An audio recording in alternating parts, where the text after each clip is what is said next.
men than women. This is not only a democratic deficit, it's a democratic disgrace.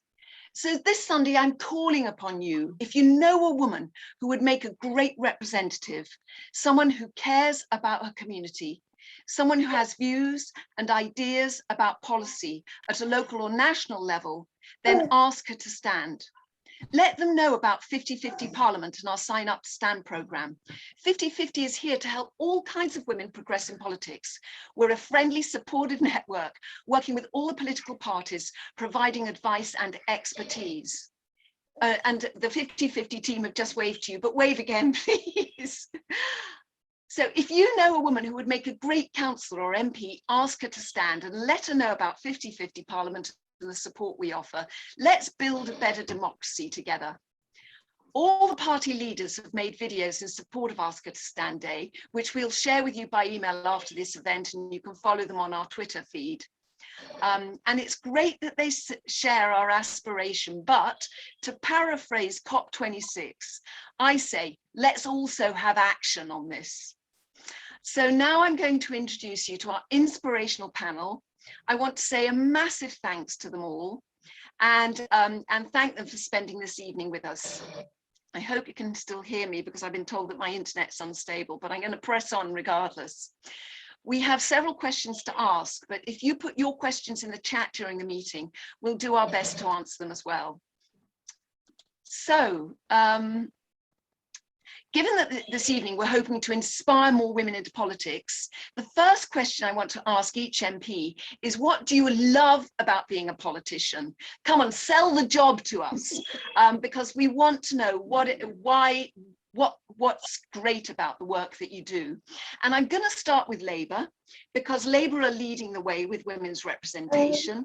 52% of the Labour and Parliamentary Party are women, 103 MPs.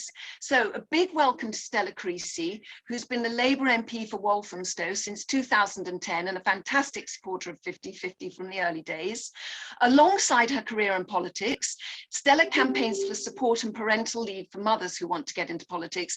And Stella's got little Pip with her this evening, which is a pure delight. I used to be an antenatal teacher, so I'm in the habit of meeting babies and I love seeing them on Zoom calls. So thanks, Stella, for bringing Pip as well. But can you just tell us, what is it you love about being in Westminster, given that you've been there since 2010? Well, thank you. Over to you, Stella. Thank you, Francis, and thank you for everything that you're doing through the 50-50 Parliament campaign. You have been an exemplar of persistence and persuasion on this, and it is brilliant to see the support that you're getting from across the House and across Parliament for it. I don't love Westminster at all. Westminster's, it is like being in Hogwarts gone wrong. I think we'd all accept that. I mean, I'm pretty sure I've seen Hagrid walking through the corridors. I love being an MP. I love being able to advocate for the community that I call home and for the causes that I care about. And 11 years into the role, I'm even more sure about how you can make change happen. And actually, across Parliament, I would say that everybody who is there on the whole is there because they see a change they want to see happen. We have different ideas about how you get there and what should change. But as a job, I mean, if you're there to sit on the green benches and have a good lunch, you could do that. But actually, most people, I think, are there because they want to change the world.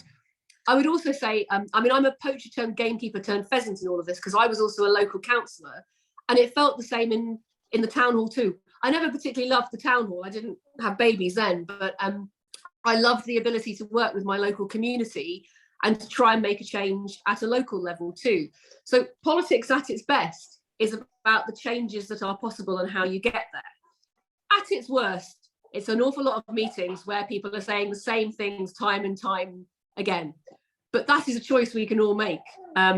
So I choose to be part of making change happen rather than speaking for a long period of time. So I'm going to shut up now and let somebody else have it. Well, look, thanks so much, Stella. Wonderful to hear. Yeah, Tim Farron once said, if you want to make a difference, you have to be in power. So if you want to make change. So yeah, thanks for that. Turning now then to the Conservatives, who have 87 women on the government benches. That is 24% of the parliamentary party. So women are outnumbered 3 to 1.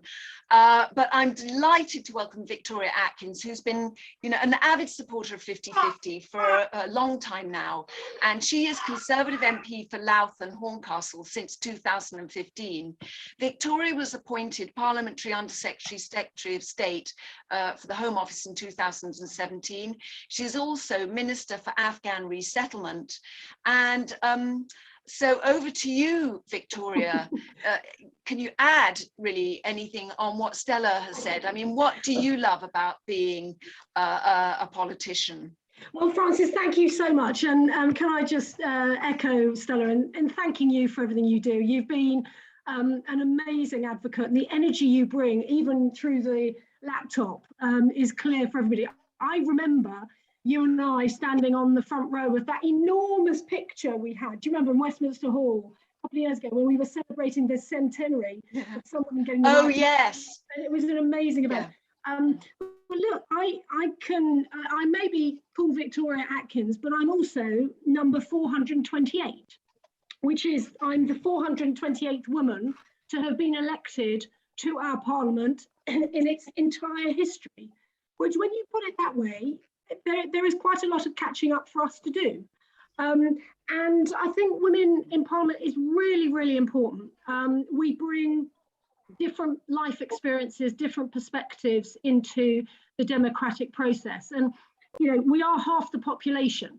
So we absolutely should have a say, not just a say, we should be shaping and making policy and laws to suit the whole of the population. And one of the, I think probably the thing I love most about the role is being able to make meaningful change. I was very lucky. I was the minister who led the domestic abuse bill through Parliament, and it took 3 years. It took an awful lot of hard work on the government side. Also, importantly, a lot of work with colleagues across the House, colleagues of Stella's, colleagues of Ian's, and so on, to get that bill into the shape that it was when it received royal assent last year, or this year actually. So that, to me, that is amazing, because that piece of legislation will help 2.3 million victims of domestic abuse and their children. It will help ensure that girls and women growing up, girls growing up into women understand and help to understand what a healthy relationship looks like, for example.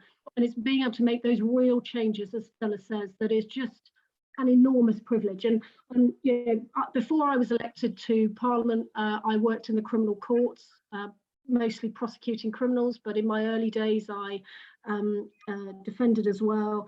And when I think back to the magistrates' court cases of the women who had been victims of domestic abuse, but who I couldn't help because 20 years ago, by the time the case came before the court, she had made her withdrawal statement. She'd not been able to continue with the prosecution. To be able to change systems today, not just to help victims today, but in the future, but also to give justice, I think, to those women in the past. That to me is an incredible privilege. And I you know, everybody needs passion, everybody needs causes that they believe in, but it's that opportunity that local and national politics gives us all to be able to make really positive changes that are so powerful. Yeah, well, massive thanks, Victoria, for all the work that you've done, and I'm sure your legal background comes in really useful. I now need to hand over to Ian. It gives me great pleasure to welcome Ian Blackford MP for Ross, Skye and Loch Arbor since 2015, and leader of the Scottish National Party in the House of Commons since 2017. He previously had a career in business, and the SNP changed the face of Westminster in 2015 when 20 SNP women were elected, bringing 19 more to Westminster. On being elected, Nicola Sturgeon said that gender balance should be at the heart of government, and I thank the SNP for always being such great supporters of 50-50. The SNP now has 16 women at Westminster. So Ian, what do you love about being an MP, and why do you think we need more women in elected office? Well, thanks, Francis. And let me again congratulate, as Stella and Victoria have done, the work that you do. And quite frankly, I look forward to the day that we've achieved what you set out to do first and foremost, get that 50-50 parliament, not just in the UK, but really throughout the world. And my goodness, this has taken too long, Francis, when we think that the first woman MP that was elected way back in 1918, interestingly enough, a nationalist MP, but one from Ireland, Constance Markievicz. So look, this is a job that's taken too long. Tonight, you know, one of the things, before I go on to talk about being an MP, is this is a night that we're all united. Victoria, Stella, myself, we all have a shared responsibility of making this happen. I think, you know, for all of us that have spoken, it's an absolute privilege to be a member of Parliament first and foremost. Victoria used the word passion. You have to bring passion to this. You have to have a burning desire to be able to serve your constituents and to stand up for the issues that are important for you. I represent the largest constituency in the UK. It's 12,000 square kilometres. It's the same size as Northern Ireland. Distinct communities up and down the place from one coast to the other. And I'll tell you what, in a situation like that, they'll soon tell you what they expect you to do. They have a sense of ownership that they have over you. And often, for all of us that are MPs, and I know with councillors as well, that people that come to us, people whether they contact us by email or come to our surgeries, often when they reach us, they're in a very desperate situation. And it's that office of Member of Parliament that can bring, in many cases, not in all sadly, but in many cases, some hope to them. So there's always a responsibility for us to act. Victoria has talked about her responsibility in Afghanistan, and I've worked with her and her colleagues to make sure that we got individuals out of that country, and I have to say particularly women as well. And that's when it is important that we all work together. So it's a pleasure to do the job. And in my own case, I wanted to be a member of Parliament ever since I was a teenager, and I'm embarrassed enough to admit that that's something that stuck with me until I was elected in 2015. But through that whole journey and joining the SNP as I did way back in the 1970s, the two people that inspired me above all else were Winnie Ewing and Margaret MacDonald, people that are held in high esteem in Scotland. And my goodness, what an inspiration they were. And of course, particularly when Winnie went into Parliament in 1967, shamefully, there were very few women parliamentarians. And let's be honest, it can be tough. It still is tough. And there are many issues that we've got to confront. All of us have spoken out about the abuse people get. And it is certainly the case that happens more to women politicians than it does men. It's not right, but it happens in any level. And all of us have got a responsibility to speak out about these things, to show leadership, to lead by example as well. Yes, be passionate in debate. Let's speak up honestly for the things that we believe in. But we must respect each other, and I think if we can do that, then we can go a long way to push back on this. There's also the issue, and Stella's been very involved in it over a number of years, about Parliament being women and family friendly, and quite frankly, we're a long way from that. We've still got in the Scottish Parliament, we still have the ability to participate in a virtual way. I've got a member of Parliament who's off ill long term, and she can't even participate by having a proxy vote. That is wrong. So there's an awful lot that we've got to do to make sure that women are properly represented. I'm glad to say in the Scottish Parliament, 53% of SNP MPs are women, but in the Parliament overall, it's still only 45%, so we can't be complacent. There's more that we need to do. I hope before too long, when we have these meetings, we're celebrating that we've achieved that 50-50 Parliament. Well, I have to say, I hope so too. I mean, we need about 105 more women at Westminster. So, I mean, maybe 60 elected in the next general election would be a good way to go. But that means, I mean, there are only 12 extra women elected at the last election. So we've got to increase it by 5. So there's a lot of work cut out. But thank you so much for that, Ian. Now, I don't know, has Wera Hobhouse joined us yet? I'm asking Alice, can you let... You have? Lovely. We're great, lovely to see you. Thank you so much for being with us. and I so appreciate it.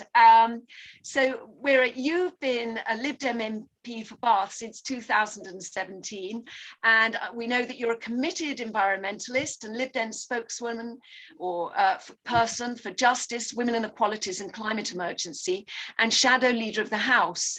In 2015, there were no Lib Dem women at Westminster, but now 8 out of your 12 MPs are women. And so what I was asking everyone to tell us was what you love about being an MP, and what difference do you think your party has made, and how has the party changed to become so sort of female friendly? Well, thank you, everybody, and I hope you can hear me. I'm so sorry that I'm joining late because I was in a statement for COP26, and absolutely my passion is the climate emergency, women's inequalities, and what do I love about my job? I'm unashamedly, I have to say, I like Parliament. Parliament is about debate. Politics is about the competition of ideas. And it is about persuading, and unfortunately often the public sees that we are shouting at each other, but actually, you know, through debate, through talking to each other, hopefully not always shouting at each other, we persuade, and we persuade the public, and I think a lot of politics is just about that, and to prove your ideas as well. I mean, you know, they have to stand the test of reality, and of course once you're in government, Victoria, you will know, then the proof is really in the pudding. You know, you've got ideas, you've got a manifesto, you put that into practice, and yeah, the reality will show whether what you thought would work might not always work. Hopefully most of the time it does, but of course, you know, humans are fallible. You are not all perfect, and politics is not perfect because it's made by humans who are not perfect. So we always have to say that, and we have to be humble about this. And I'm the first to admit that I don't always get it right, and I think it's important that one is honest about that. But that one is also passionate about seeing through what you really believe. And for example, I do believe it's incredibly important we get to net zero. Like most people, I'm a little bit worried about the progress that has been made. But of course, I wish it to be successful because humanity and our survival depends on it. So we all have to work together in many ways. Although you will hear that we are shouting at each other across the political divide and say you should do more, and the other side says, oh yeah, we would say that, blah blah. So, but you know, it is important that we allow Parliament to have that role, to be a robust exchanger of ideas, and that we don't shout down somebody for not being allowed to say something. So therefore, absolutely, yeah. But what? And we're here to support women with all many different opinions, and absolutely. But we're still working together to ensure that people with many different political persuasions have the right to sort of participate fully. I mean, coming back to the Lib Dems though, do you think the Lib Dems have become more sort of female friendly? I mean, now, you know, now that you have 8 women at Westminster, I mean, does it feel like that? Or has the party made a conscious effort to welcome women?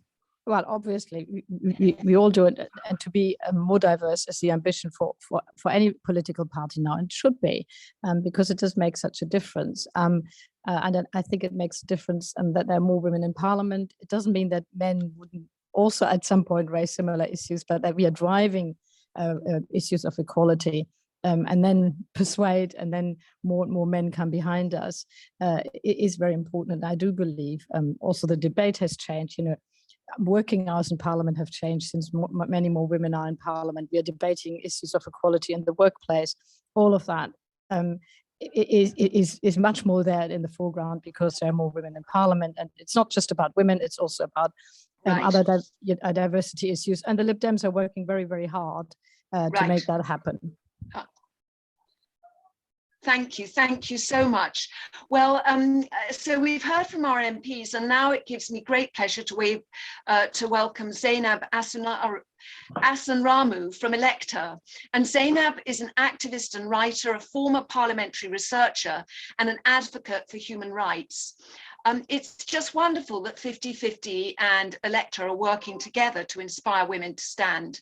And so we would love to know from Zainab what it is that ElectHer do and how she feels we can support women from a whole range of different and diverse backgrounds to progress in politics. So over to you, Zainab. Thank you so much. It's such a pleasure to be here, and I'm so grateful and honoured to be with the amazing panellists that we do have today. I always say to Hannah, who's in the room today, who's the director of ElectHer, that the work that we do at ElectHer is love work, and it's the work of the heart and the work that needs to be done to really diversify and make our political systems more representative and reflective of the people who live in this country.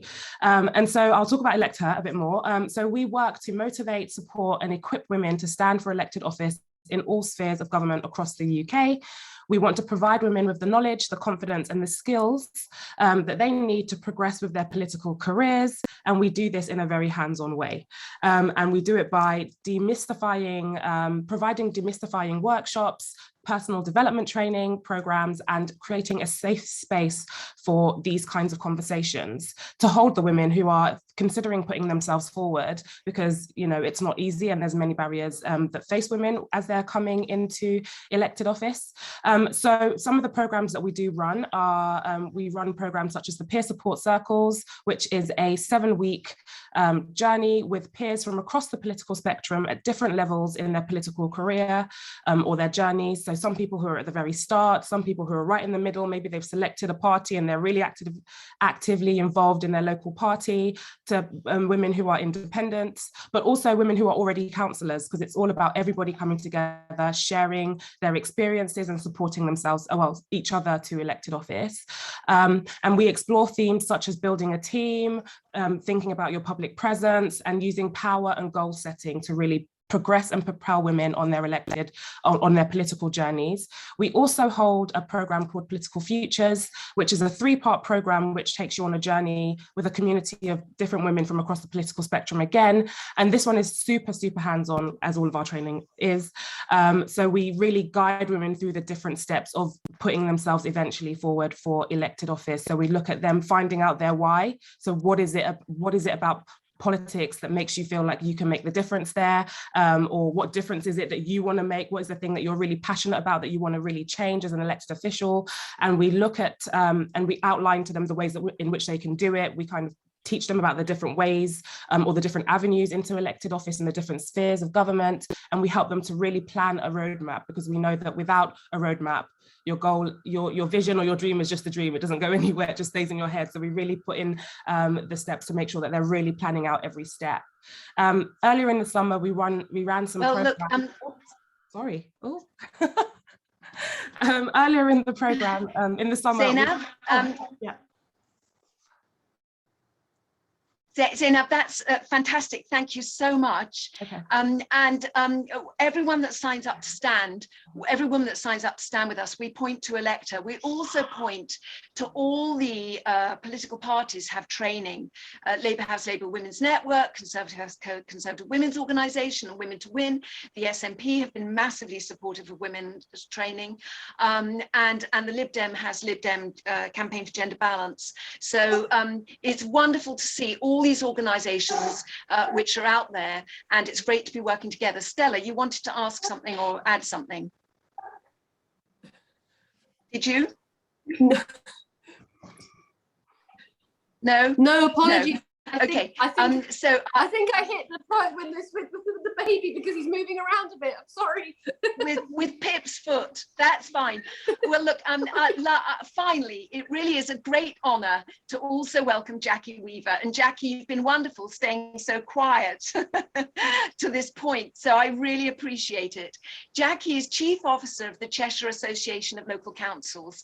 She's a feminist icon, a hero of local politics, and a champion of women in leadership roles.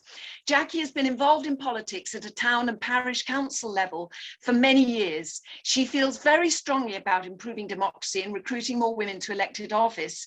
So Jackie, why do you think it's important that we have more women on elected bodies throughout the UK? And what difference have you seen it make when women get involved? Well, first of all, thank you for that lovely introduction. Not something I recognise about myself, but thank you for saying it. And secondly, I would just like to say to Ian, you might be the only man on the panel this evening, but you aren't the only Scot. You recognise it from the accent. Indeed I do, Jackie. Yes, absolutely. I am actually a Motherwell girl myself. My goodness, my goodness. I know the place where I used to live in Stone Byres in Lanark for a while, so not far from where you were brought up, Jackie. So a pleasure listening to you talk. It always takes me back home. But I guess for me, one of the things that I find incredibly challenging when it comes to talking about women being involved in local politics, local democracy, whatever you want to call it, is the idea that actually we are so reticent about the qualities that we have. And I remember the Lady Mayor of Bath, so it's not my words, it's hers, talking about a woman and a man applying for the same job.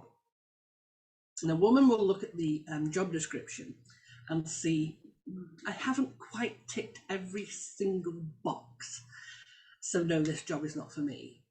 And a man who sees that, a man that sees 60% of this is something that I can sign up to, I'm obviously perfect for the job. And there's something for me there about, if we are going to encourage women to stand for any office, we really do need to give them support. And that is a very personal support.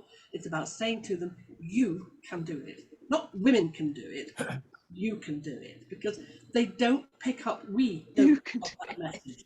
They pick up, yes, other women can do this, but not me. And for me, it's the ordinary that is so important. I mean, I've listened to the MPs talking this evening, and I absolutely value the input of our MPs. However, most of the things that really affect our everyday life happen more at a community level. They happen really outside your front door. And for me, it's about encouraging women to get involved at that local level. And I think that will build their confidence. I think when they see that if they get involved with their local town or parish council, they'll learn how to engage in the democratic process, and some of it does need some robust behaviour, there's no doubt about it. They'll learn how to do it, and equally they will see the benefit of what they do right outside their front door. So for me, whatever your political aspirations are, whatever your aspirations are for democracy, whatever, if you start at the local level, I think you can only help build your confidence and also build that necessary network, I guess, to be able to engage properly at a higher level. I think also we forget often that women, as I say in the introduction from Frances, make up half the population. And for me, and this is a personal observation, it doesn't matter where that woman comes from. And I mean that both in terms of mental and geographic capacity. So we are all women. And I think sometimes we forget that. So for me, it's hugely important that whatever your size, shape or colour, it's really important that those female voices are heard, because they bring with them a different aspect than perhaps our male colleagues bring. Now, that's not to say women are exactly the same or not all emotional and men are not all practical. However, generally speaking, men are more of a practical nature and women are more of an emotional nature. But when we bring them both together, I think something really special happens. So I absolutely support bringing the sisterhood into local democracy, and I would do anything I can to help with that. Thank you so much for that, Jackie. It's absolutely great to have you with us. And I think it was Christine Lagarde that said, you know, if it had been layman sisters rather than layman brothers, you know, the financial crisis might not have happened. I mean, do you think there is something in that, you know, women have different decision-making skills and make perhaps slightly different decisions?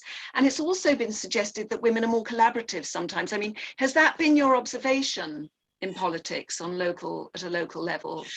I think that's a really interesting point. I guess my perspective here is that actually women have more communication skills than men do. And sorry, Ian, but we do. Often what we see from men, I'm sure not from me, and I keep feeling very defensive about that. What we see with men is that when their initial ploy fails, they do that thing that we do with foreign waiters, so that we talk more slowly and we talk louder so that they will get it. Okay, but we don't actually change the message that we're saying. I think women have such variety in the way in which they can communicate with others, and I think that's the thing that is really missing. So when we introduce women into the debating chamber, I think we have much more nuanced discussion. Wonderful. Well, look, thank you so much. Yes, Ian, please add. Can I just agree with that, Frances? Because I think these are important points that Jackie's made. And I mean, I can think back not just to my time in politics, but in business as well. I mean, I worked in fund management, and I worked for an inspirational woman called Consuelo. But I think often what women bring is that sense of mentoring. That teamwork that Jackie's talked about. And I mean, I mentioned one or two of the female MPs, but in more recent times, and it's someone that Stella and Victoria would remember, Ailey Whiteford, who was an MP for the Scottish National Party. And my goodness, what an inspiration she was. And actually, she achieved something that no other SNP MP has done, and that is that she got legislation through Parliament. She got the Istanbul Convention through, and that was about some of the things that you've talked about, Jackie, about the ability to work together. And my goodness, I can say I think the House misses her. I certainly miss her. And her departing gift to me, in a funny kind of way, we lost our parliamentary leader in 2017. Ailey made sure that I then became the leader of the SNP in Westminster, but it was Ailey that did that. So that ability to organise, to cajole, to communicate, to make things happen, I have to say, I think you're absolutely right. Thank you for that. Now, Wera, you wanted to add something. Alice, can you unmute Wera possibly? Yeah, I think that worked. Thank you. I can only agree to everything that Jackie has said about council. I put in the chat, I started as a local councillor. I also think actually compared to Parliament, there were many more opportunities to work together, particularly on a parish council. And often disagreement doesn't go along party political lines. So as sort of starting off, you know, building your confidence, and also because you can deliver directly for your local community, which is a joy. And I've often said in the past, I'd rather be the leader of a council than a backbench MP, because you can really actually deliver something. Yes, and then unfortunately in this country, local government doesn't have the same prominence like in other countries. And so we are very, very Westminster focused. But that doesn't mean that local government or parish council, at whatever level your representation is very, very important. You can make such a difference, and it's really a joy to start in local government and get into it through local government. Well, look, thank you very much for your contributions. I just want to, one thing we say at 50/50 is that representation shapes policy. This Thursday is Equal Pay Day, and we would have not have had legislation concerning pay if it wasn't for female MPs. It was women that led the change for equal pay legislation, and it was also pay transparency. It was also led by women. So, you know, representation shapes policy, and if you want things that affect women to be changed or improved, then women's voices need to be at the table. So to begin our discussion a bit, or to develop the discussion a bit further about how to encourage more women to politics, I'd like to turn to Victoria again. And my question, Victoria, I will elaborate, but what does it take for local selection committees to choose women? Prime Minister Boris Johnson has actively supported our aspiration for 50-50 Parliament, which is fantastic. And Jill Mortimer was recently successful in winning Hartlepool for the Conservatives. But since then, it seems that men have been selected for the upcoming by-elections. And what is it then that gives these particular candidates the edge? What is it that women need to do to get selected for winnable seats, particularly within the Conservative Party, Victoria? Would you like to, could you sort of elaborate on that? Yes, so look, the processes are different for each political party. So, you know, Stella and Ian and Wera will be able to talk about their own parties, but I think first and foremost, for the Conservative Party, we clearly goes without saying you need to be a Conservative. So, you know, need to be committed to the principles of the Conservative Party. I'm not going to go into party politics, as I know none of us are, but having an understanding and a real passion and belief in those principles, I imagine, will be a starter for every single political party. And then for the Conservatives, we have a very careful system of assessment and analysis for people putting themselves forward, because we're very, very supportive of women standing. And it might be that, you know, different people are at different stages of their journey. So the example that Jackie was giving earlier about people being involved in very local politics at parish council level, you know, somebody at that stage, and depending on their personal circumstances, that might be where they want to be for the time being. But we very much like to support candidates on their journey to parliamentary seats in due course, if that's what they want to do. Not everybody does. Just picking up the point earlier about local councils, I guess my question, Victoria, councils who do great work locally. Yeah, so. But I guess my question is that, you know, it's great hearing the mood music from the top being so positive, and that really is important. But I still hear a lot of stuff at local level where women are finding it difficult to get involved, even to be part of the party, you know, sort of cohort, really. And I'm wondering how we can actually persuade the local selection committees, the local associations, to be more welcoming of women, given that everyone at the top of the party is saying that it's important. Yes, I mean, it does come from the very top. That is important, Francis, because you know, we need people to understand throughout the party how committed we are to ensuring that all of our representation, both at local and national level, represent the very communities that they want to stand up for. I mean, there are organisations within the Conservative Party that are very supportive. So Conservative Women's Organisation and Women to Win are very much focused on helping people who are at the stage of applying to go on the candidates list or applying for individual seats. And the advice will differ depending on the candidate and the seat. So I'm not sure there are particular. I'm genuinely trying to answer your question, but I think, to be honest, it really depends on which seat it is and what the association is. But the Fawcett Society did a really interesting piece of work, it must be a couple of years ago, when I was Minister for Women, about the different challenges that female candidates face. And, you know, across the board, I think, you know, all political parties need to be asking themselves, are there inadvertent blockages in the system towards women being selected? You know, it might, for us, it might be, for the Conservative Party, it might be, I don't know, who do people contact if they're interested in an individual seat. For Stella, it might be the role of the unions. For Ian, he will no doubt tell us. So there will be blockages, I think, in every party system. But this is where your organisation and others can do so much to unblock those barriers.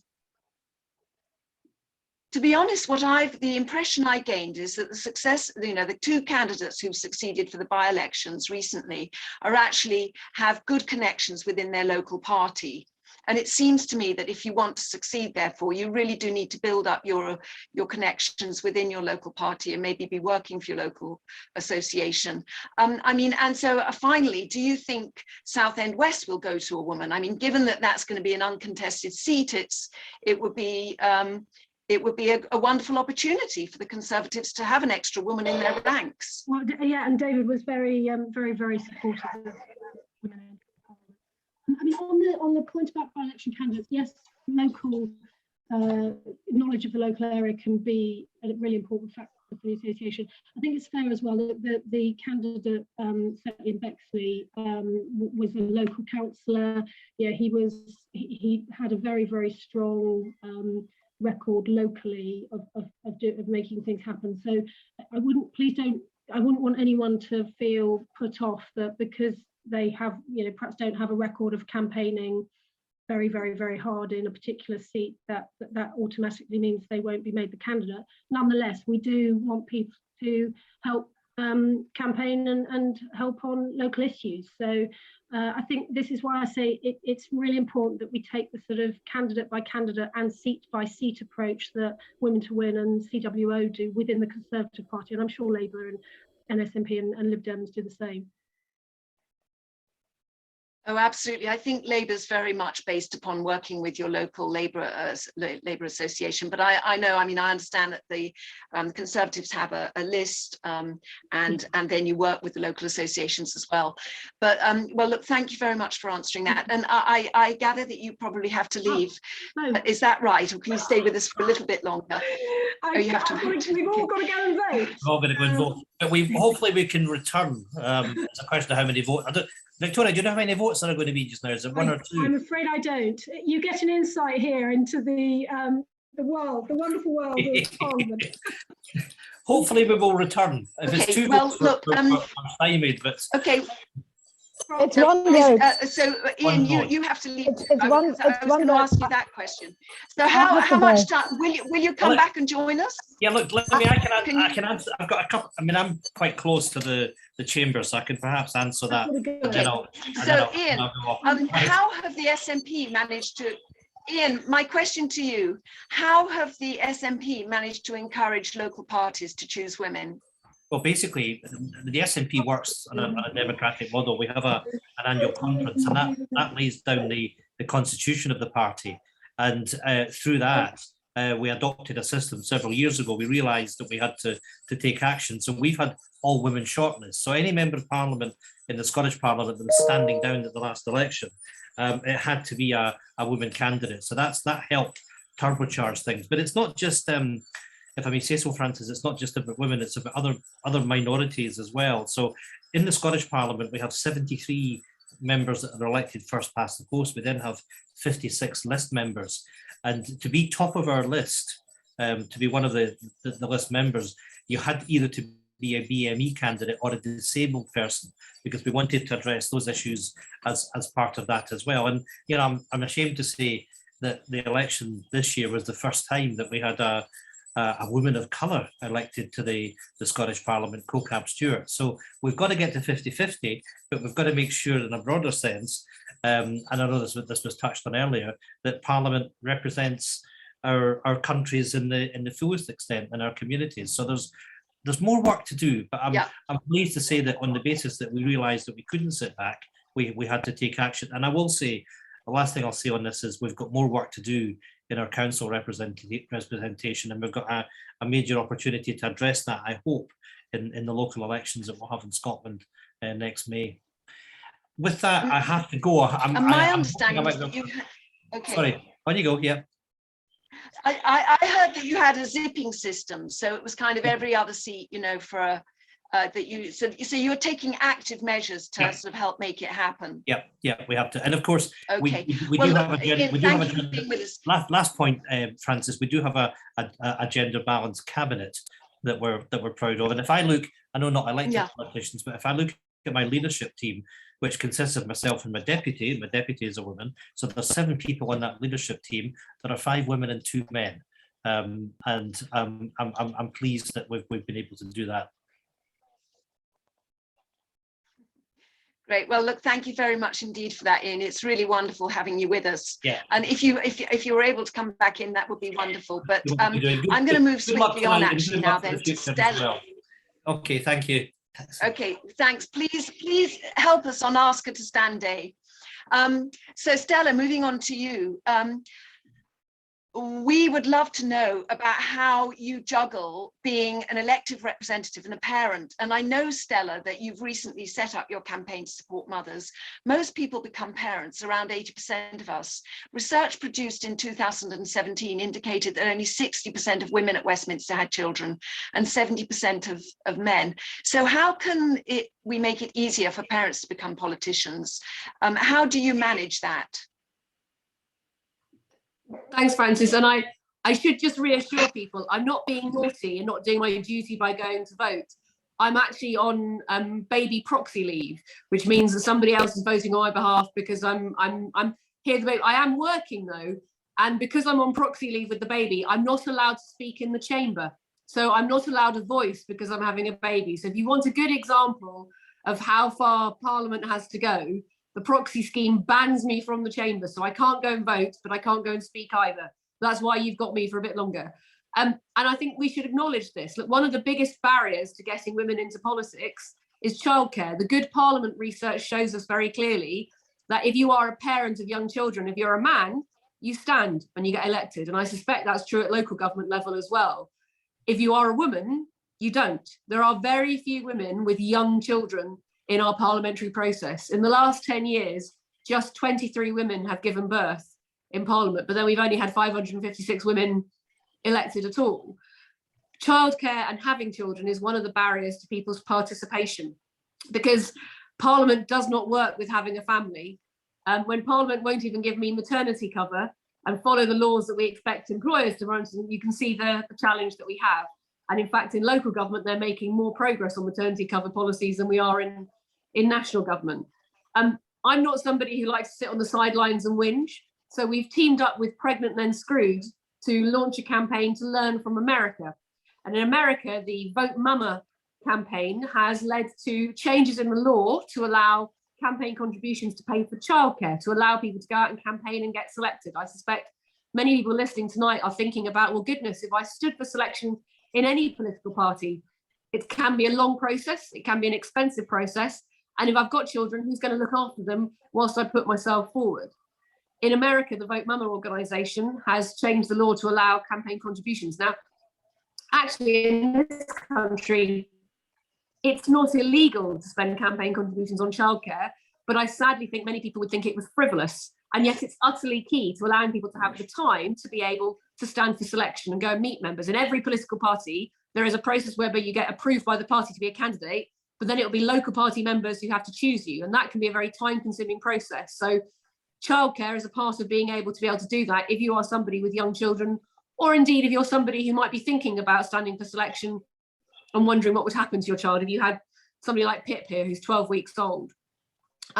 We want to set up a campaign in the UK to learn from that and to push to make sure that childcare and the provision of childcare is part of our public life, because it's one of the barriers to getting women involved in politics. We also want to set up campaigns within political parties to push them to select more women of childbearing age. Sadly, I talked to many colleagues who were asked massively inappropriate questions that their male counterparts would never be asked in a selection meeting about how they might manage with their children or about who's going to look after their kids if they get selected and if they're able to campaign.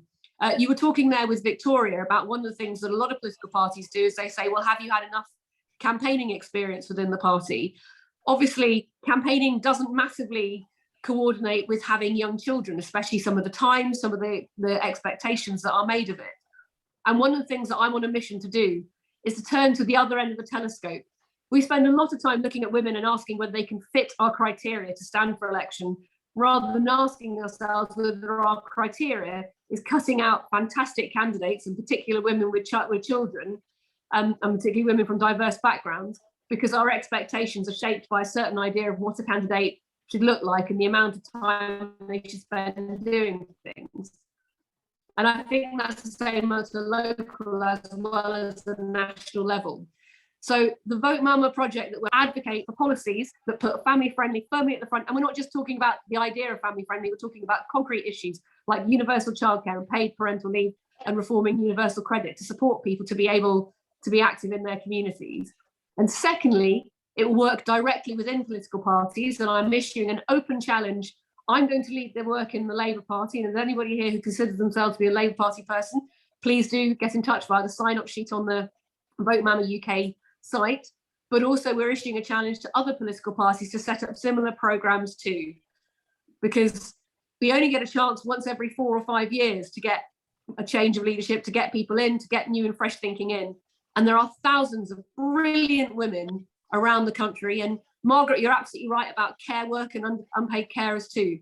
Those women are the women not coming forward in our political process because of a very clear and obvious barrier. If they can fix it in America, and the project in America has had real results in terms of getting women selected and elected, then we can certainly learn from them here in the UK. Having failed to get maternity cover and frankly not having had much support in Parliament from my colleagues on that, because often women tend to say to each other, well, I manage, so should you. I don't want another woman to go through what I've been through with my son here. So I want to make sure that we change this for the next cohort. And I suspect there are probably quite a few people on this call who will understand and share that experience too. And the only way we're going to get family-friendly policies across this country, not just in politics, but also in every business and every charity and every public service, is to make sure there are voices at the table who know what it's like, who understand why it's a problem, and who refuse to let people say that's just the way of the world. So that's the plan, Frances, and I hope you'll be part of it. Well, look, I can massively support it. Being an antenatal teacher and having seen so many women, come to parenthood. I mean, we do need parents in Parliament, and parenting is not just a woman's responsibility. It's a joint responsibility. And it's very important that, women, when they become parents, can still participate in public life. But there is, as you say, there's a whole social shift that has to happen. But it's very interesting that in Norway, which has a better gender balance in their parliament, they've got much more friendly family-friendly policy making, and men can participate more in raising kids as well. So it's, I completely support you, and I want to hear more about the work that you're doing and really help with it. So thanks very much for elaborating on that. And I really would like to ask Wera now. Wera has 4 kids. And how do you manage to juggle a political career and family life, Wera, if you're still with us? Wera's had to Frances. Okay, thanks for that, Alice. Then maybe we'll come back to her a bit later, because that is a really useful and interesting question. So I now want to come to Zainab and Jackie. And I can see there've been some stuff in the chat about this, but do people need any special qualifications if they're going to get involved in politics or stand for election? Is there an age barrier to stand as a representative? I mean, we just heard there from Stella that women of childbearing age sometimes find it difficult. I mean, you could argue get a life and then get elected. Politics can make a great second career. Mari Black was only 20 when she was elected, and she's definitely shaken the house up a bit. And I know that Jo Gideon MP was 67 when she got elected to Westminster in 2019, and has found it very fulfilling. I mean, the average age in the House of Commons is around 50. Basically, it's full of a lot of older men. So what is your answer to that? Zainab, how do you think we encourage younger women, women of all sorts of diversities, to get involved? And do you think then, do people need any kind of special qualification, given your background? What kind of qualifications do you think help people succeed in politics? Any particular qualification useful? I love this question because in our workshops, lots of women come to us and they ask this exact question. Do I have to have been a counsellor beforehand? Do I have to have had a particular type of job? And the answer is no. You are enough as you are. Your experiences and your lived experiences are enough. The fact that you care about your local community is enough to get involved in elected office, and actually is the reason you should get involved in or put yourself forward for political office. So there are no specific qualifications that you need. we always say that it is, if you are thinking of putting yourself forward for elected office, it's really important for you to get involved locally in your local community. At the end of the day, the people who are going to be voting for you need to recognize your name when they see it on the ballot. And that you can do that so many different ways. If you belong to a political party, you can get involved with your local political party. If you want to be known by the members of that political party in the area that you live in, we always say we recommend you know, getting elected onto the constituency board, whether that's as the chair or a membership secretary is a good one, or the secretary, because your name goes out on everything, so people will know you're definitely involved in the local community. But also getting involved in lots of things like, you know, doing campaigning with your local schools, getting involved in on the board of schools, anything that you can do to improve your local community that makes you stand out and show that you care. That is the qualification for getting into elected office. And so I will leave that there, because I'm sure we've worked with Jackie before, and Jackie's always just brilliant at encapsulating absolutely everything. But in terms of the age regulations, you have to be 18 or over, and depending on where you are, you know, there are minor legal changes, but the standard rule is 18 and over. You need to be a UK national or a national of the Republic of Ireland or the Commonwealth, or be a Commonwealth citizen. And you know, it varies for Westminster, the Senedd, for Holyrood, and also for local government. So just check those variations, check in with your party or with the local authority. And if you don't belong to a particular political party, there are other independent bodies that you can go and speak to, because there is a community of independent people seeking elected office that you can work with, such as the Flat Pack Democracy and stuff like that. So I'll leave that there and hand over to Jackie. Zainab, thanks so much. That was really, really useful information. So appreciate it. And so coming then to you, Jackie, what's your experience? Do you think people need particular experience, or anything that you'd like to add to Zainab's comments?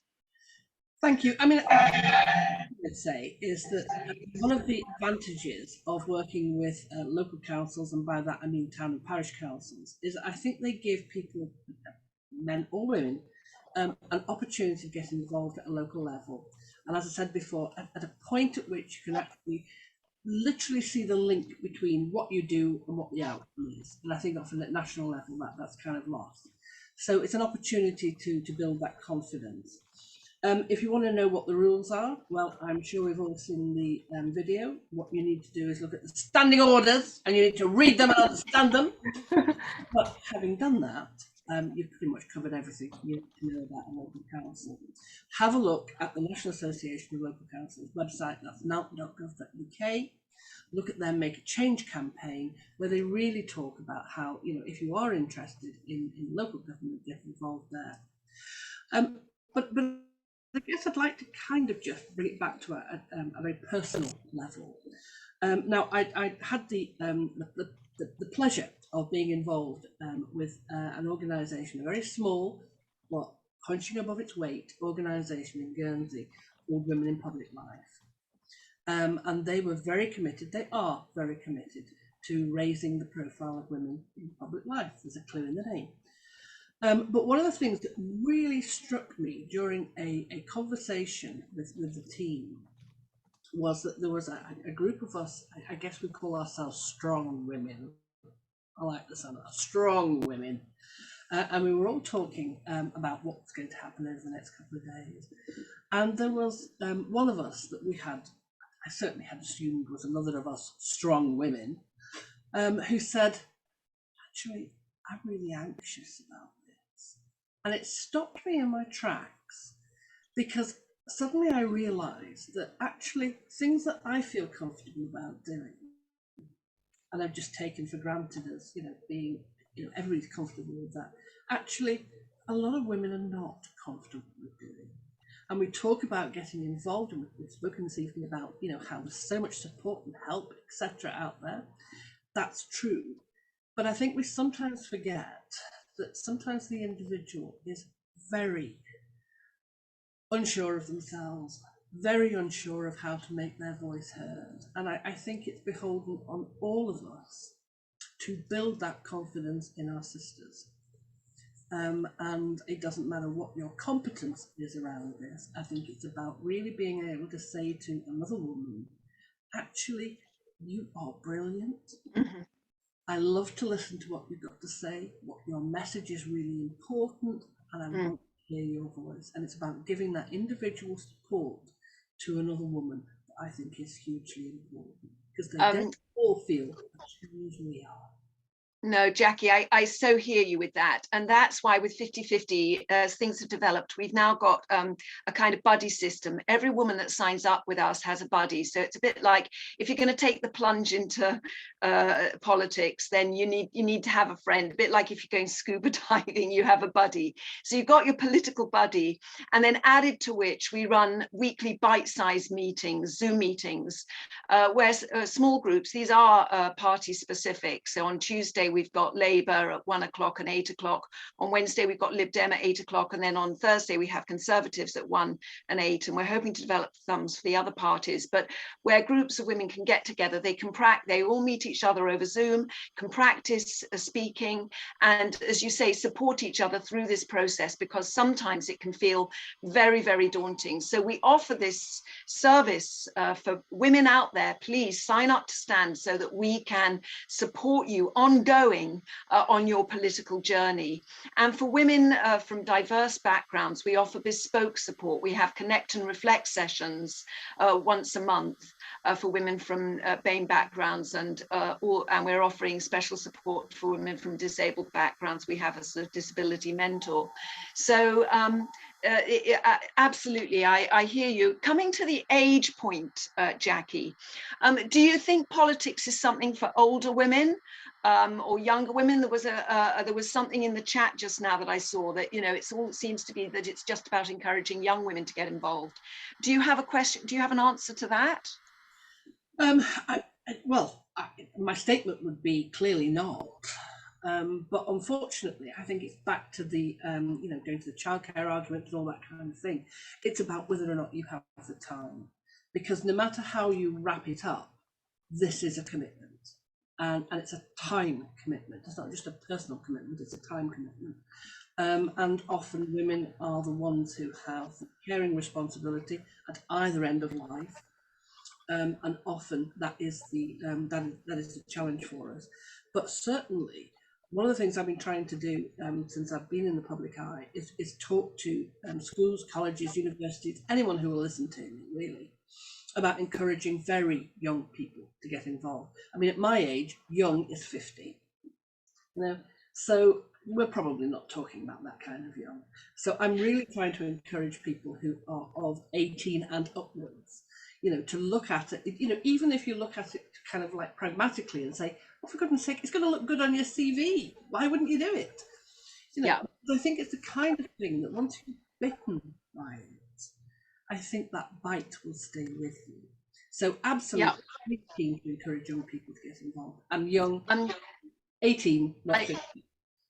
Okay, well, I can see that Stella wants to say something, but I have to say, I just want to add, I mean, I'm an empty nester, I'm a woman of a certain age. And as you say, I think that, I have 4 kids too, and I had a career, etc. So life was very, very busy, but I've also gained a lot of experience during that time. And I would argue that the experience that women have gained during their life is just as relevant as the experience that older men have gained during their life. It's just a function of confidence. We need to have the confidence to believe that the experience that we've had, maybe in raising kids or doing the school run regularly or whatever it is, I can tell you a lot about education, is as relevant as any kind of commercial experience that men might have gained during their careers. That would be, so I think we need women of all sorts of ages and all sorts of experience getting involved. Stella, I can see your hand is up. Was that Pip, or is that because you want to say something? No, that is me, because I want to say, whatever age you are, women get judged. I've never heard my male counterparts have this conversation or query their age. I was one of the youngest councillors in the country. I was the youngest mayor. Jackie will love this. I was deputy mayor, and unfortunately the mayor died in office. And I was on a hung council. I know it was just at the start of the Iraq war as well. So it was a very difficult, tricky time. And it was a hung council, and all the elderly men on the council were saying, oh, no, I don't think she can take on this serious, important role.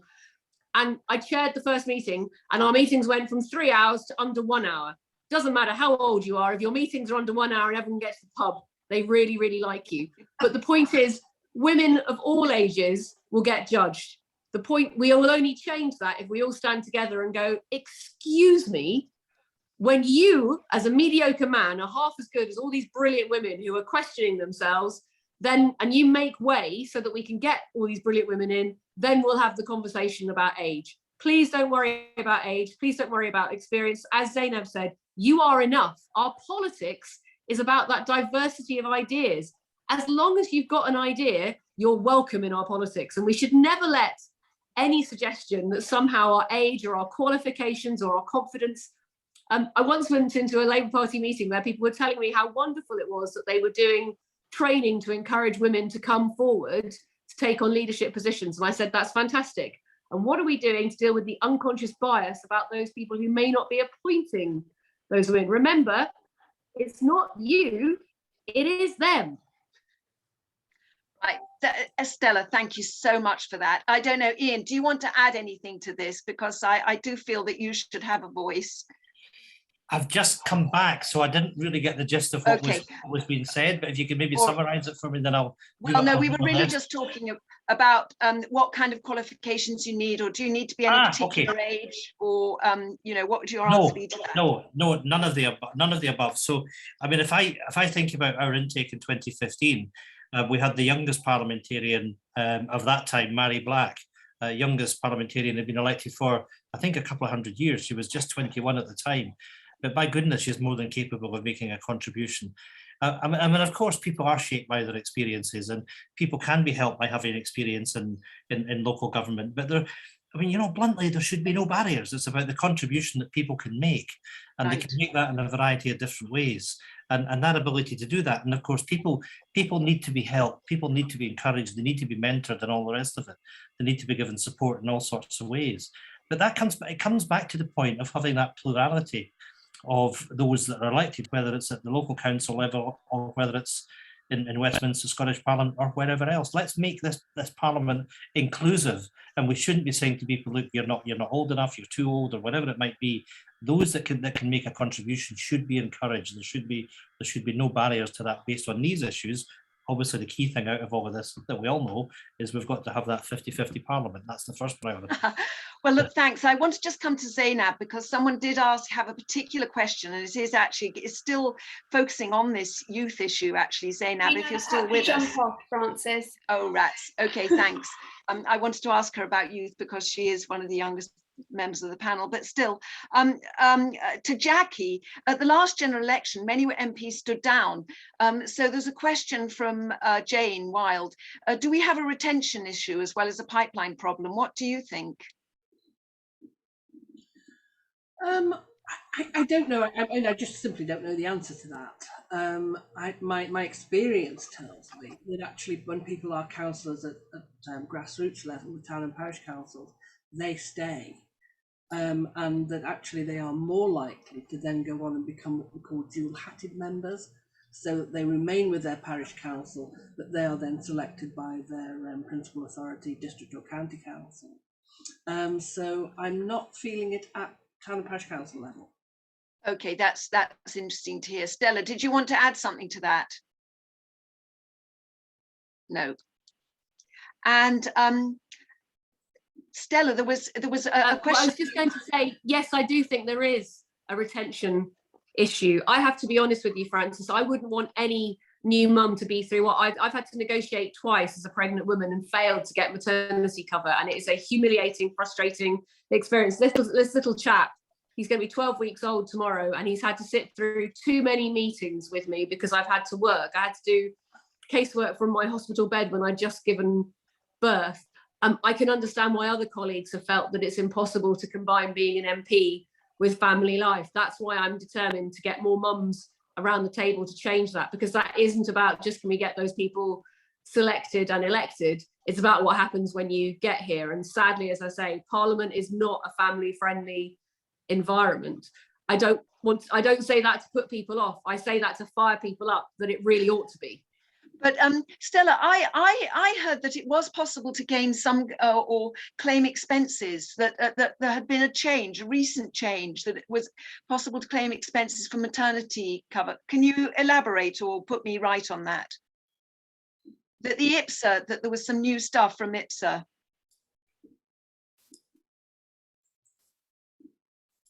Lost you. Stella, you're muted. Sorry, I because Jackie's here, I want to behave, so I keep muting myself so I don't interrupt the meeting, because I have read standing orders and one should never do that. IPSA has not provided maternity cover. They've not provided anything that would be legal if I were an employee, and that's the challenge and the battle that we face ahead of us. They've offered a pot of money, but it doesn't fund cover. I don't have somebody to do this role, which is why I'm working and taking around a 12-week-old baby at the same time. As I say, I meet thousands of brilliant women across this country who would make an amazing difference both at a local and national level, and they don't deserve a cut price scheme. They deserve a proper scheme that offers them the maternity cover they would get in any other job, and that's why I'm determined to change that. But I think that also reflects why we don't have, we had a pandemic where the Chancellor patted women on the back for looking after kids rather than recognising they were losing their jobs. We need to change it for mums across the country, not just in Parliament, but everywhere. It's just that if Parliament makes the laws on it and doesn't think that the proper maternity cover, there's been some suggestion that you wouldn't need to backfill my role, for example, as if an MP disappeared for 6 months, nobody should notice. I think my constituents would.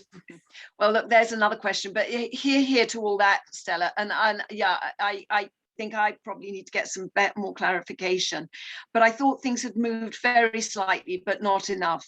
And it's good that if they have moved slightly, that's good. But as I hear you completely, that there's so much more to do. I think that those were pretty much all the. Margaret Hyde says, "Is it difficult to persuade women to vote for women candidates?" We're in selection committees. Has anyone found that? I would say that one of the challenges we have is that women have been conditioned for so long not to make a fuss, not to be difficult, to try and find ways through. I've got my son as well, because I'm on a mission to make it completely normal to have children and still be considered to have a brain, because it seems to me that sometimes we expect women either to disappear or to pretend they never had children at all. But sadly, I would say that sometimes women can be the most critical of other women about the choices that they've made and whether or not they should stand and whether or not they should have cover. I see that as part of the patriarchy. We've told women not to take up too much space, and we've told women that somehow they're difficult if they cause a fuss. I've never been difficult in my life, Frances. I don't know about you. I'm just different, and I've got a different challenge here with this little boy and making sure that he gets looked after as well as I do my job for my constituents. Yeah, absolutely. Jackie, do you want to add anything to that? I think it's a very interesting question, and I've been really lucky over the last 10 months, and 99.9%, as in germ killing, of my postback has been really positive. But occasionally I have had messages from women that say how badly I treated those poor unfortunate men. And discussing it with someone, it was quite interesting, because their take on it was that sometimes women align with where they think the power lies. So I think that kind of informs my thinking on the question that you asked. Well, I mean, it's interesting because there's one thing in the chat here that says our ladies prefer males, is that they feel that they are the vote winners. But actually, when Labour had 119 women in the 2017 election, and 15 of them lost seats to 104. They had 143 men and 44 lost seats. So in fact, the electorate is not sexist, as indeed the SNP experienced in 2015. The electorate will vote for women. And in fact, it seems from the statistics I've seen that women are good at holding on to their seats, which is another good reason, because women tend to be, quite conscientious in all that they do, including when they choose to be a politician. So I think that there's absolutely absolutely no good reason for not choosing women. Anyway, I think I need to basically say a huge thanks to our wonderful panel for all encouraging, inspiring words. It's great to have had so much support from Westminster, and I'm sorry that you had to vote in, but thank you so much for coming back. And thanks so much for the support that we've had for the 50-50 campaign. And you know, if you're a woman who's been inspired this evening, please go to our website and sign up to Stand with 50-50 so we can help you take the next step along the path into politics. Our next big 50 event is on the 21st of January with Glitch to address issues concerning social media and how to tackle the trolls. But don't leave just yet. We've now organised for you to meet the 50-50 team and network with others who support the campaign. And we'll assign you all to breakout rooms, and then we'll reconvene to wrap up in about 5 minutes. But I'd like to say goodbye to Ian and Jackie and Stella and Zainab. Others have gone, but just, you know, a big thank you for being with us. And thank you. Thank you so much. And Alice, I'm going to hand over to you now to set up breakout rooms. So if people want to stay on the call and have a little talk about what 50-50 does, we'd love to tell you, and then we'll come back in about 5 minutes. Thank you for that, Alice. Thank you so much. I'm just assigning everybody to a room. Thanks, now. Jackie. Great. Thank you so much for being with us, Jackie and Stella. Really lovely to hear you. And Pip. Everyone is being assigned to a room just now. Holding on just a moment. Okie dokie. Stella, are you happy to be in a room as well, or do you need to jet probably?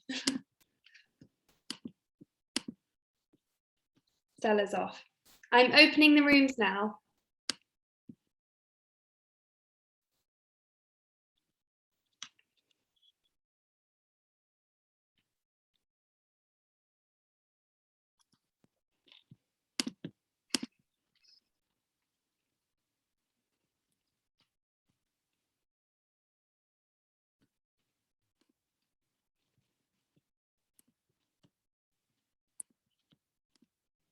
Bear with me, sorry, this takes a moment.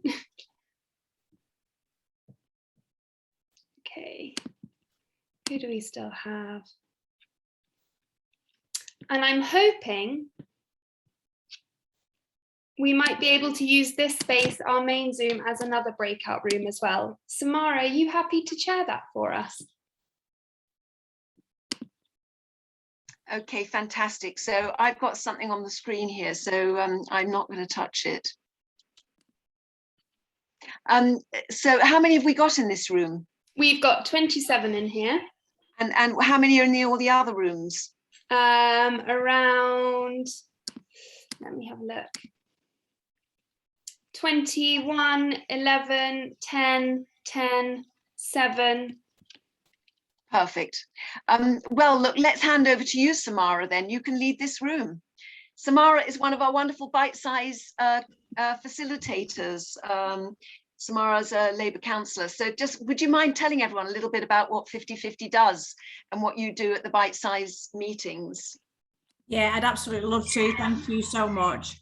I was really pleased when I was asked to be part of the 50-50 team, because I actually accessed their bite-sized sessions and their mentoring scheme last year before the elections, that I was really lucky to be elected to. We do ones on a Tuesday, so I do the Labour ones in the evening. We have them at dinner time and we have them one in the evening. And we talk about lots of different things. We have a theme for each one. And what's really nice about it is that rather than them being a training session, it's a facilitated session. So everybody gets a really equal share of asking questions. We try and stay on topic as much as possible, but we do sort of segue into other areas, but we cover so many different things. At the moment, the last one that we did was around how we manage social media and trolling. We've looked at how to write. Sort of finalize your thoughts on whether that's the party that matches what your values are. we do have a lot of fun.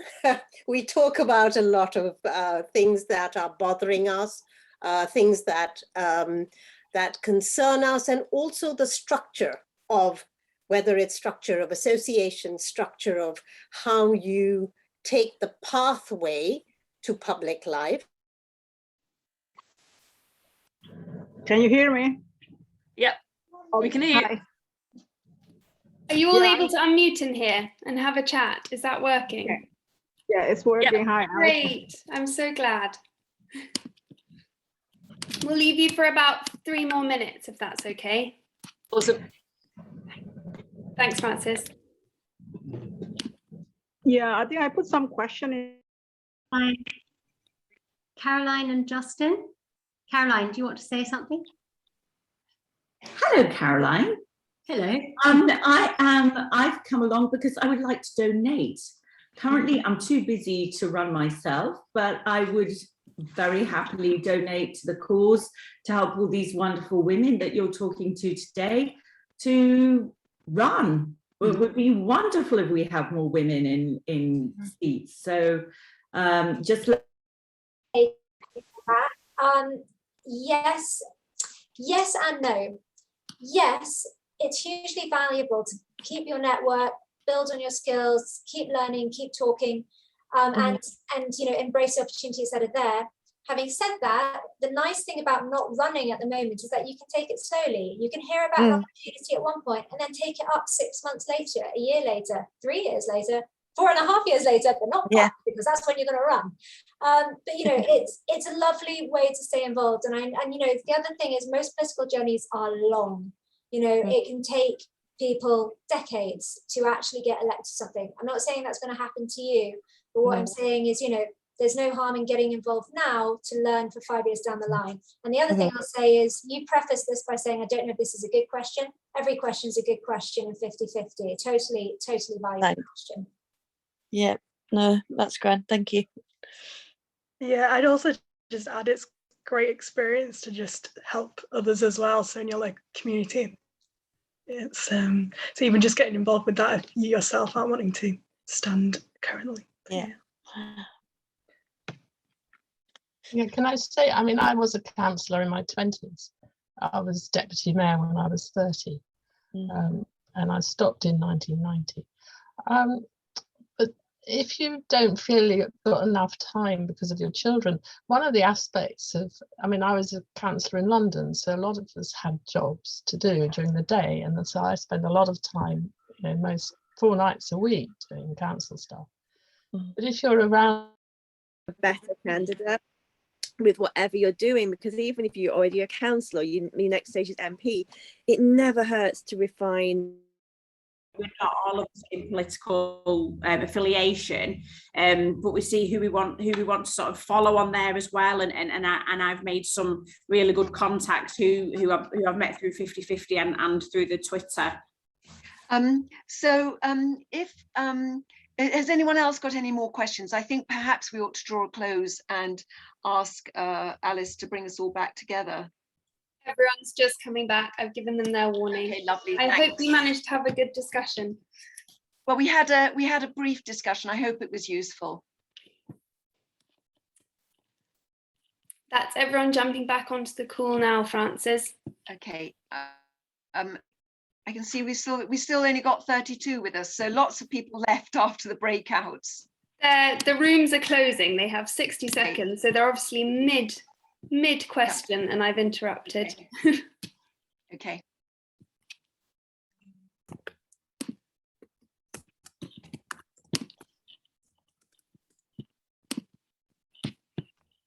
So people coming back now, are they? Yeah, they've got 15 seconds to get back. Okay, I can see there are only 32 on the call at the minute. Maybe we did lose a lot of people. Let's begin our wrap up and say a huge thanks to everyone who was here. Okay, I can see it's happening now. Everyone's coming back together again. Oh, lovely to see you all. I've now got my thing on gallery view and I can see all you fabulous women, wonderful, and a few men joining us. We need men beside us for this particular fight. You know, the fight, oh, lovely, the fight for political, you know, continues, and we need men on our side, by our side for this. You know, women have supported men into public life forever. We need men to be supporting women into public life. So look, thank you all very much indeed for being on the call this evening. I hope you found our panel inspirational. I certainly did. There were 2 points that came out of the session, the group that I was just with now. If you want to come to our bite-sized meetings, you have to sign up to Stand via our website so that you become part of the 50/50 community. You need to join our network. And we don't offer mentoring as such. What we offer is buddies. Natasha Kaider, who is our campaign coordinator, will buddy you up. It's a bit like going scuba diving. If you're going to take the plunge into politics, you need someone by your side to help you through it. So that's what we offer. And for women from diverse backgrounds, we offer bespoke support with special connect and reflect sessions once a month for BAME women, and special disabled support with a disability champion. If you have disabilities, make sure that you reach out to us and let us know. And we also have support for women from the LGBT community. So with that, I'll just say, you know, we're here to help all kinds of women progress in politics. Thanks for joining us. Let's build a better democracy together. And I hope to see you on January the 21st, and follow our Twitter. And if you know any women who would make a great MP, ask her to stand on the 21st of November, ask her to stand day. Look around and ask women to stand. Join all the party leaders in doing that, and Jackie Weaver. Thanks very much indeed, everyone. And have a good rest of the evening. Thank you. Thanks very much. Thank you, Frances. Thank you. Hi, it's such a pleasure to be with all of you.